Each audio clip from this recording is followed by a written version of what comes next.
ஈழத்தமிழ் தலைவர்கள் தமிழ் மக்களை ஏமாற்ற கற்றுக் கொண்டதற்கு பதிலாக சிங்கள தலைவர்களை தோற்கடிப்பதில் இவர்கள் வெற்றி பெறவில்லை.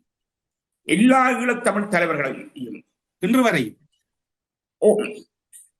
இப்படி இருங்களே, தந்தை செல்வநாயகம் சமஷ்டி கோரிக்கையை முன்வைத்தார் 49ஆம் ஆண்டு. அதை நாங்கள் எல்லோரும் ஆதரிக்கிறோம், இப்போவும் ஆதரிக்கிறோம். அவர் முன்வைத்த போது அன்றைய நிலையில் அது சரியானது. காங்கிரஸ் முன்வைத்திருந்த எஜி பொன்னம்பலம் முன்வைத்திருந்த ஒற்றையாட்சியை நாங்கள் நிராகரித்தோம்.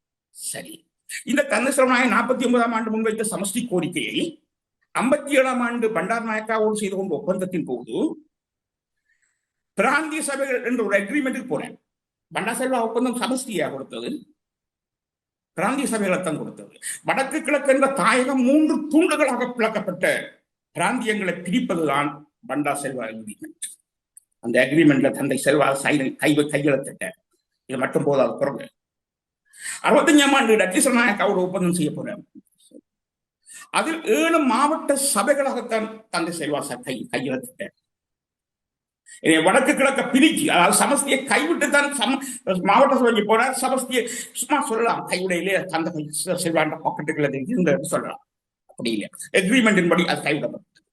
எக்ரிமெண்டின் படி அது பிராந்திய சபைக்கு போயாச்சு, எக்ரிமெண்டின் படி மாவட்ட சபைக்கு போயாச்சு.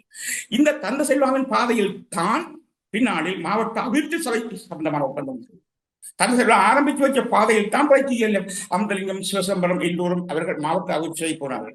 அந்த மாவட்ட அபிவிருத்தி சபைக்கு போனதை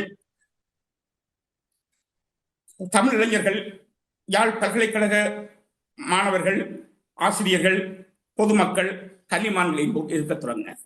அது ஒரு கட்டம். இங்கே பார்க்கலாம், எல்லோரும் தோல்வியைத்தான் கொடுத்தார்களே. ராமநாதன் தோல்வியைத்தான் கொடுத்தார், தந்தை செல்வாவும் தோல்வியைத்தான் கொடுத்தார். இன்று வரை ஏதாவது ஒரு தலைவர் தமிழ் மக்களுக்கு வெற்றி தேடி கொடுத்திருக்கிறாரா? சிட்டக்கலிக்கு சின்ன போய் சொல்கிறேன்.